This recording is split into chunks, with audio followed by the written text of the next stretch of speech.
bringing you information based in fact and science concerning today's marijuana. I'm your host, Chris Wolf, and this is Perspectives.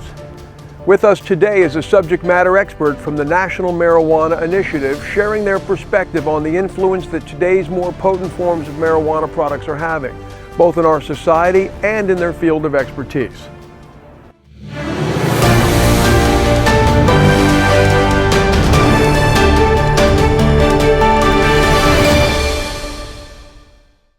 All right, hello, Laura Stack, welcome. Thank you, Chris. Happy to be here. Laura, tell us, what are the impacts of marijuana on adolescents? Well, Chris, I had a son, Johnny Stack, who sadly died by suicide at the age of 19 after becoming addicted to high-potency marijuana. We live in Colorado, so I was able to see the impacts that marijuana had on my son, and similarly, all adolescents, sadly. 1 in 6 youth who try marijuana are going to become addicted, and half who use marijuana daily are going to have a cannabis use disorder. In adolescence, overuse results in things like amotivational syndrome. You see grades falling, poor driving skills, increased anxiety, depression, and sadly, an increase in suicide. Laura, how have the methods and frequency of use among Colorado's high school students changed since legalization? Well, the youth have really changed how they use marijuana in Colorado since legalization, as reported by the Colorado Department of Public Health and Environment, the CDPHE.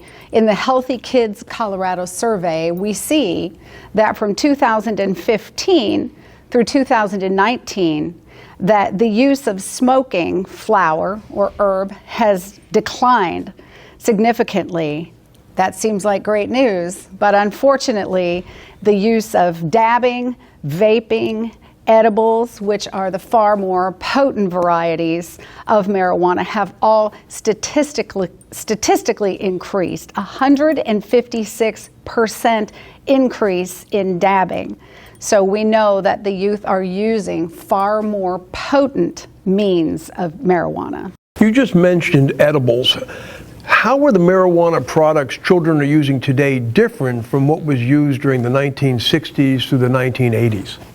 Well, the difference in the marijuana from the 1960s until now has to do with the potency, the percentage of the delta-9 tetrahydrocannabinol, or THC.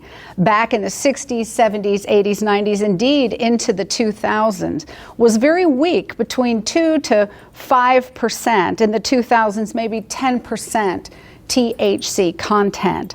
Whereas what the youth use today are very high concentrate.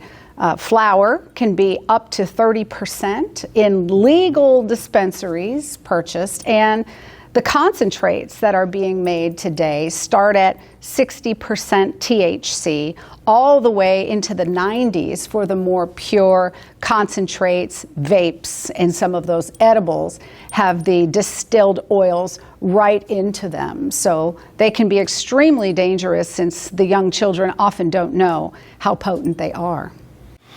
Laura, how do you know if your child is actually addicted to marijuana?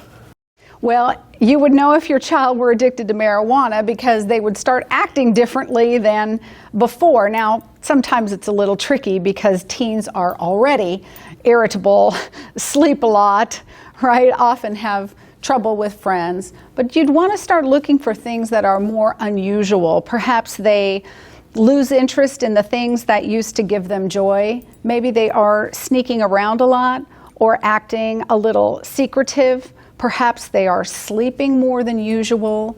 If you're seeing some strange indigestion, stomach issues, your child is suddenly vomiting a lot, these are the types of things that should raise your antenna. And can marijuana cause psychosis in adolescents and young adults? We know now, and in fact, Sir Robin Murray, who is one of the foremost cannabis researchers in the world who lives in London, just made a statement that he believes, he is 100% certain that marijuana use in adolescents causes psychosis, and that indeed he believes he would see 30% fewer schizophrenia patients in his clinic if indeed marijuana were not used by youth. So sadly, we now can say that there is a causal link between the use of marijuana in adolescence and developing later psychological issues, including cannabis-induced psychosis. Denmark repeated this study in 2021, where they looked at the incidence of schizophrenia in their population before marijuana, 1994, and then after 2010. And they said that because of the introduction of marijuana, they went from a 2% to an 8% incidence of schizophrenia in their population that they attribute directly to marijuana. Laura Stack, you are an absolutely wonderful guest. Please come back, and thank you so much for being here today. Thank you. Thank you for having me, Chris. To learn more facts about today's marijuana and its impacts, visit the National Marijuana Initiative's website at www.thenmi.org. Thank you for joining us for this episode of Perspectives.